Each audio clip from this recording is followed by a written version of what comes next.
مقام کا مقصد کیا ہے کربلا جانے کا؟ کیوں کوئی انسان یوں ہی اٹھے گا اور اٹھنے کے بعد اپنے پورا گھرانہ لے گا، بیوی بچے اور اپنا پورا کنبہ، اور جا کے شہید ہو جائے گا؟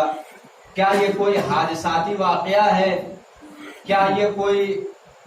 کسی کے دھمکانے پہ یا کسی کے خوف سے یہ واقع ہو گیا؟ نہیں، کربلا ایک معصوم ذہنوں کا بنایا ہوا پاک و پاکیزہ پلان اور پاک و پاکیزہ مقصد ہے۔ آپ دیکھیں کہ آدم سے لے کے جب جناب آدم کو، تاریخ پتہ ہے جتنے بھی مسلمان ہیں سب کو، سب شیعہ اور سنی کتابوں میں یہ بات مرقوم ہے اور لکھی ہوئی ہے کہ جب جناب آدم کربلا کی زمین پہ پہنچے ہیں تو ان کو جب وہاں پہ مصیبتوں کا سامنا کرنا پڑا ہے تو انہوں نے اللہ سے دعا کی، پروردگار آخر یہ کون سی زمین ہے جہاں اتنے آلام اور مصیبتیں ہیں، جہاں اتنی دقتیں ہیں، جہاں اتنی پریشانیاں ہیں؟ پروردگار نے ان کے اوپر وحی کی، کہا یہ کرب و بلا ہے کہ جہاں تمہارے آخری نبی کا نواسا بے جرموں کس لیے قتل کیا جائے گا؟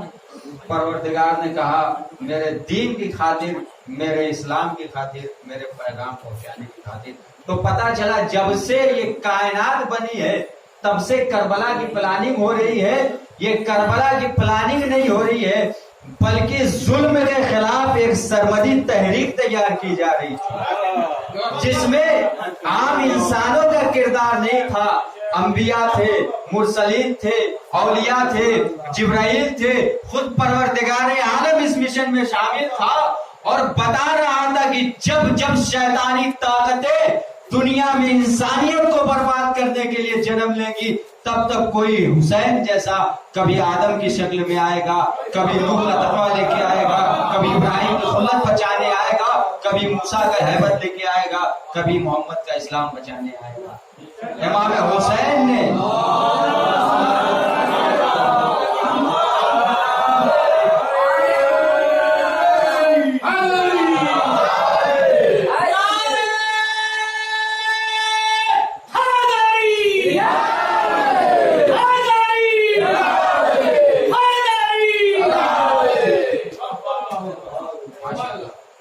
امام حسین نے اپنے نکلنے کا مقصد بیان کیا۔ دیکھیے اگر کوئی ڈاکٹر، کوئی حکیم، کوئی مولوی، کوئی ملا، کوئی مجتہد، کوئی آیت اللہ کہے کہ امام حسین کے نکلنے کا مقصد مدینے سے کربلا آنے کا مقصد پگا تھا یا یہ مقصد ہے، تو آپ کی مرضی ہے، ہماری مرضی ہے، ہم اسے مانے یا نہ مانے، لیکن خود حکیم کربلا اگر کربلا جانے کا مقصد بیان کر دے تو جو اپنے آپ کو حسینی کہتا ہے اس کے اوپر واجب ہے کہ امام کی اطاعت کرے، امام کی اطاعت کرے اور ان مقاصد کو پورا کرنے کی کوشش کرے۔ امام کیا فرماتے؟ کہتے انی لم اخرج اشرن ولا بدرا ولا ظالما ولا مفسدا۔ دیکھو میں مدینہ چھوڑ رہا ہوں، اپنے نانا کا وطن چھوڑ رہا ہوں، وہ مدینہ چھوڑ رہا ہوں جس میں میں نے نواسے رسول نے، جس مدینے میں خود رسول کے کاندھے پہ سوار ہو کے، خود رسول کی پشت پہ سجدے کی حالت میں آ کے اپنی منزلت اور بلندی کا اعلان کیا، وہ مدینہ جسے حسین اپنی جان سے زیادہ پیار کرتے ہیں، وہ مدینہ جہاں ماں کی لہد ہے، وہ مدینہ جہاں بھائی کا مزار ہے، اسے حسین الوداع کہہ رہے ہیں اور کہہ رہے ہیں کہ دیکھو میں مدینے سے جا رہا ہوں لیکن میرا جانے کا مقصد دنیا یہ نہ سمجھے کہ میں یزید کے خلاف جنگ کرنے جا رہا ہوں، میں ظلم کرنے جا رہا ہوں، میں دکھاوے کے لیے جا رہا ہوں، میں شر پھیلانے جا رہا ہوں، میں برائی پھیلانے جا رہا ہوں۔ مولا جب آپ ان تمام چیزوں کے لیے نہیں جا رہے ہیں، نہ آپ کا حکومت مقصد ہے، نہ تخت و تاج آپ کو چاہیے، نہ لڑائی جھگڑا آپ کو کرنا ہے، نہ برائی پھیلانا ہے، تو اے مولا آپ خود ارشاد فرمائے آپ جا کس لیے رہے ہیں؟ تو مولا نے کہا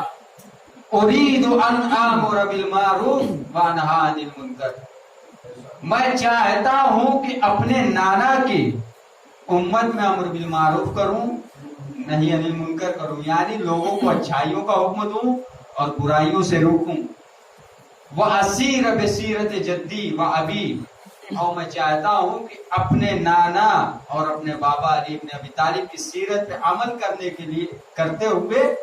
میں اس امت کی اصلاح کروں اور اسے سیدھے راستے کروں۔ دیکھیے یہ حسین کا جگر ہے، یہ آل ابو طالب کا کردار ہے، یہ آل رسول کا جگر ہے کہ اپنے نانا کی امت کا کتنا درد تھا حسین کے جگر میں، حسین کے دل میں کتنا درد تھا کہ میرے نانا کی محنت نہ بیکار ہو جائے، میرے نانا کا دین نہ ختم ہو جائے، میرے نانا کی شریعت نہ ختم ہو جائے۔ اور ان تمام چیزوں کو بالائے طاق رکھتے ہوئے سب سے بڑا جو درد تھا ہمارے اماموں کے جگر میں، ہمارے اماموں کے دل میں، وہ یہ تھا کہ کہیں انسانیت پر کوئی شیطانی طاقت غالب نہ آ جائے۔ اور اس وقت سب سے بڑا جو شیطانی طاقتوں کا نمائندہ تھا یزید تخت حکومت پہ بیٹھا ہوا تھا، اور وہ یہ مطالبہ کر رہا تھا، بظاہر تو مسلمانوں کا لباس پہنے ہوئے تھا، اپنے آپ کو خلیفہ مسلمین بھی کہتا تھا، اپنے آپ کو امیر المومنین بھی کہلاتا تھا، سب کچھ کہتا تھا، لیکن تھا شیطان۔ ایک طرف مسلمان کہہ رہا ہے، دوسری طرف اسی تخت پہ بیٹھا ہوا کہہ رہا ہے کہ کوئی قرآن نہیں آیا، کوئی وحی نہیں آئی۔ آپ شب عاشور کے ان جلتے ہوئے خیموں میں آپ تاریخ کا مطالعہ کریں۔ میں یہ روایت اہل سنت کتاب سے پڑھ رہا ہوں، تاریخ طبری میں لکھا ہے کہ اگر واقع کربلا جب ہوا ہے اور شب عاشور گزری اور روز عاشور جب خیمے جلا دیے گئے، تو اس وقت کوئی تاریخ سے پوچھے کہ اب محمد کی شریعت کا کیا ہوگا، اب محمد کا اسلام کہاں جائے گا، اب قرآن کیا ہوگا، اب شریعت کیا ہوگی، تو ہر پڑھا لکھا اور باشعور انسان یہی کہے گا کہ مقصد کو آگے بڑھانے والا جو پاسبان شریعت تھا، جو رہبر تھا، جو لیڈر تھا، وہ شہید ہو گیا، اب قرآن بچنے والا نہیں ہے، اب مسجدیں نیلام ہو جائیں گی، خانہ کعبہ میں گھوڑے باندھے جائیں گے، اسلام ختم ہو جائے گا، دنیا سے انسانیت ختم ہو جائے گی۔ لیکن تاریخ نے اسی جلتے ہوئے خیمے میں ایک اور منظر دیکھا، جہاں تاریخ یہ کہہ رہی تھی قرآن ختم، شریعت ختم، محمد کا پیغام ختم، دین اسلام ختم، وہیں پہ تاریخ نے ایک عجیب منظر دیکھا کہ انہی جلتے ہوئے خیموں سے کربلا کے میدان میں ایک بیوی ہے جو کبھی خیمے سے قرآن بچا کے لا رہی ہے، کبھی شریعت امامت کی شکل میں بچا کے لا رہی ہے، کبھی اللہ اکبر اور یا رسول اللہ کے بڑا نعرے بلند ہو رہے ہیں اور شریعت محمدی کو پروان چڑھا رہی ہے۔ کون ہے یہ؟ علی کی بیٹی زینب، جس نے دربار یزید میں خطبہ دیا، اور خطبہ دینے کے بعد جب یزید نے پوچھا کہ تم نے پروردگار کے کیا پایا، اتنی بڑی قربانی دی، بھائی شہید ہو گئے، سب شہید ہو گئے، تمہیں ملا کیا؟ جناب زینب نے بھروسہ دیکھیے اللہ پر، کہا ما رأیت الا جمیلہ، کہ ہم نے خوبصورتی کے علاوہ پروردگار سے کچھ نہیں پایا۔ یہ سب باتیں بیان کرنے کا مقصد کیا ہے؟ مقصد یہ ہے کہ کربلا انسانیت، رحم دلی، وفاداری، شجاعت، ایمانداری، ہمت، تواضع، انکساری، ایک دوسرے کے ساتھ صلہ رحم کرنا، ایک دوسرے کا ساتھ دینا، انسانیت کو ساتھ لے کے چلنا، یہ تمام درس اگر کہیں ملتے ہیں تو وہ کربلا کے میدان سے ملتے ہیں۔ کربلا کے میدان میں حسین نے خالی دین اسلام نہیں بچایا ہے، ہر مذہب کے انسان کو آزادی کے ساتھ جینے کا حق دلا دیا۔ اس لیے کہ جو بیعت کی ورڈنگ تھی، جو لکھا یزید نے، اس میں ایک شرط یہ تھی کہ جو یزید کی بیعت کرے گا وہ ہمیشہ کے لیے یزید کا غلام ہوگا۔ اب یزید چاہے تو اسے آزاد رکھے یا غلام رکھے۔ اس کا مطلب کیا تھا؟ اگر حسین بیعت کر لیتے تو حسین کو پوری زندگی یزید کے ماتحت گزارنا پڑتا، اور یزید کو یہ ہمت آئی کہاں سے؟ یہ طاقت کا گھمنڈ،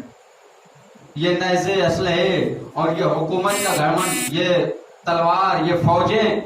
ان تمام چیزوں کو دیکھتے ہوئے یزید نے کہا حسین تنے تنہا، میں ان سے بیعت لے لوں گا، اور اگر بیعت نہ کریں گے تو میں ان کا سر قلم کر دوں گا۔ لیکن تاریخ نے لکھا کہ امام حسین نے نہ صرف بیعت کا انکار کیا بلکہ 72 ساتھیوں کو لے کے بیعت کے ایسے چیتڑے اڑا دیے کہ کربلا کے میدان کے بعد ابھی تک تو ابو طالب پہ الزام لگائے گئے، رسول پہ الزام لگائے گئے، علی سے بیعت مانگی گئی، حسن سے بیعت مانگی گئی، حسین سے بیعت مانگی گئی، لیکن کربلا کے میدان میں امام حسین نے ظالم طاقتوں کے خلاف وہ انقلاب برپا کیا ہے کہ کربلا کے بعد اسی دربار یزید میں مولا سجاد زنجیروں میں جکڑے ہوئے کھڑے ہیں، لیکن یہ یزید کی اوقات نہیں کہ کہہ دے لاؤ سجاد بیعت کرو۔